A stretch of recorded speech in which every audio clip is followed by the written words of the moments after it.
Hi, ಎಲ್ರಿಗೂ ನಮಸ್ಕಾರ. ನಿನ್ನೆ ಬೀಡ್ಸ್ ಕುಚ್ಚು ಯಾವ ರೀತಿ ಹಾಕೋದು ಅಂತ ನೋಡಿದ್ವಿ. ಅದೇ ರೀತಿ ಇವತ್ತು ಬೇರೆ ಥರ ಬೀಡ್ಸ್ನ ಯೂಸ್ ಮಾಡಿ ಬೇಬಿ ಕುಚ್ಚನ್ನ ಯಾವ ರೀತಿ ಹಾಕೋದು ಅಂತ ನೋಡೋಣ. ಇವತ್ತು ನಾನು ಬೇಬಿ ಕುಚ್ಚು ಹಾಕೋದಕ್ಕೆ ಈ ಥರ ಬೀಡ್ಸ್ಗಳನ್ನ ತೊಗೊಂಡಿದ್ದೀನಿ. ಇದನ್ನು ಯೂಸ್ ಮಾಡಿಕೊಂಡು ಯಾವ ರೀತಿ ಹಾಕ್ತೀನಿ ಅಂತ ನೋಡೋಣ ಬನ್ನಿ. ಮೊದಲು ಹಿಂದೆಯಿಂದ ಬೀಡ್ಸ್ ಸೂಜಿ ತೊಗೊಂಡಿದ್ದೀನಿ. ನೀವು ಯಾವ ಕಲರ್ ಸೀರೆಗೆ ಹಾಕ್ತೀರಾ ಆ ಕಲರ್ ಸೀರೆನೇ ತೊಗೊಳ್ಳಿ.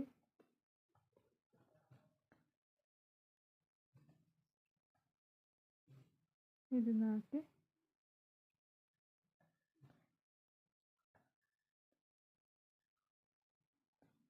ಇಲ್ಲಿಗೆ ನಾವು ಕುಚ್ಚನ್ನ ಹಾಕೋಬೇಕಾಗುತ್ತೆ. ಕುಚ್ಚನ್ನ ಹಾಕ್ಕೊಂಡು ಆಮೇಲೆ ಉಲ್ಟಾ ದಾರ ತೊಗೋಬೇಕು. ಫಸ್ಟೇ ಕುಚ್ಚು ಹಾಕೊಬಿಡ್ಬೇಕು. ಇದಕ್ಕೆ ನಿಮಗೆ ಎಷ್ಟೆಳೆ ದಾರ ಬೇಕಾಗುತ್ತೆ ಅಷ್ಟೆಳೆ ಮೊದಲೇ ಪೋಣಿಸಿಟ್ಕೊಂಡು ನೀವು ಕುಚ್ಚನ್ನ ಹಾಕ್ಕೊಡಿ. 45ರಿಂದ ಹಿಡಿದು 60 ಎಳೆ ತನಕನೂ ದಾರ ತೊಗೋಬೋದು ಬೇಬಿ ಕುಚ್ಚು ಹಾಕಲಿಕ್ಕೆ. ನೀವು ಫಸ್ಟೇ ವಿಡಿಯೋ ನೋಡ್ಕೊಂಡು ಬಂದಿದ್ರೆ ಗೊತ್ತಾಗುತ್ತೆ.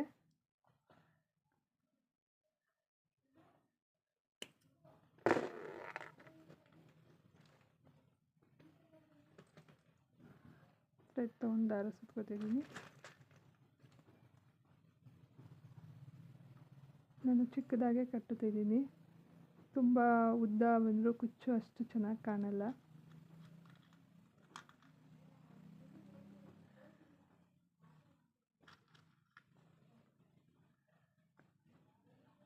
ಅದನ್ನ ನಾಟಕೋತೀನಿ.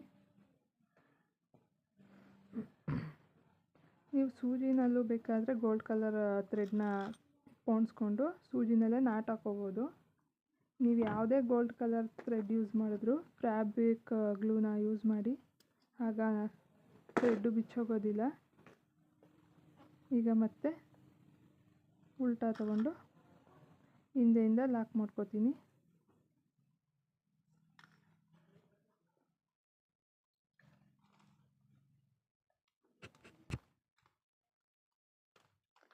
ಹಿಂದೆಯಿಂದ ನಾಟ್ ಹಾಕೋತೀನಿ.